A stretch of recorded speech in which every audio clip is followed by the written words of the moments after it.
I'm going to work later than usual, and the usual is 7 something. It's now 8:30. So I waited for the rain to stop, but I don't think it's stopping, and I have to beat the 9 o'clock shift. So here I am walking in the rain, going into the bus stop where both number 7 and number 8 pass, because I would rather, go there than wait for number 7 while there's traffic over there. So I want to increase my chances.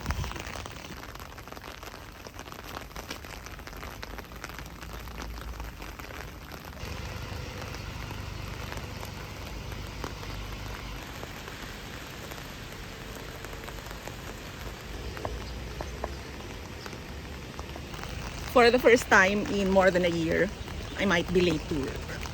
But I'm still hoping that I won't be.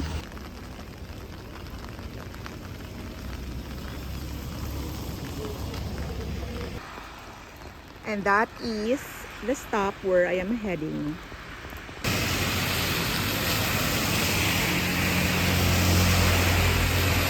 I'm in the bus stop now, and there is number 7. I just hope they will let me in, because if there are like a lot of standing people already, they won't let you in.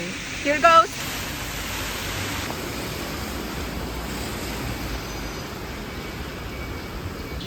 Still raining. Good thing it's only 8:50. Oh no, the rain has gotten heavier. But anyway, I'm 10 minutes away from the office. It's just less than 5-minute walk, so I will make it before 9 o'clock.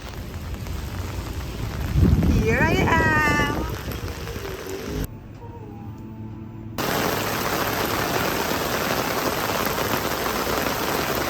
We are so wet.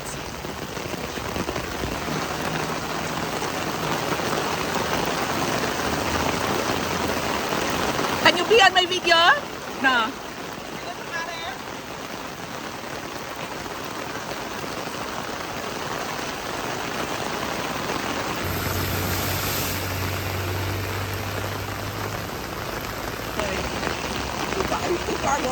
True.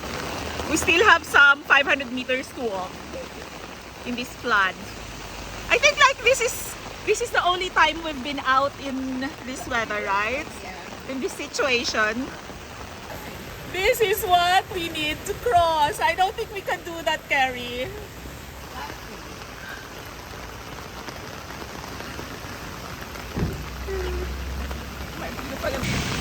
So we're taking the longer route, and it doesn't look like it's pouring, what do you call that? Baha. It doesn't look like there's a flooding here. Okay, my English fails me again. Look at that, much better than earlier, right? So this is my first time seeing firsthand flooding in Bermuda. Look at that. We are getting there. We passed by this street, which is a good thing because this is not flat. And there's Kerry.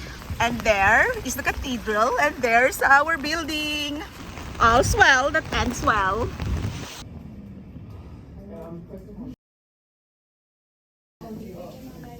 But I think that's not enough.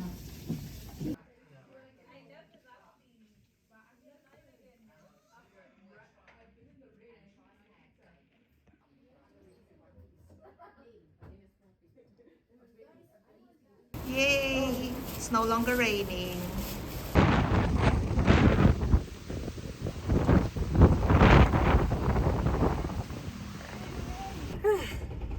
We're going home. Thank you for the ride.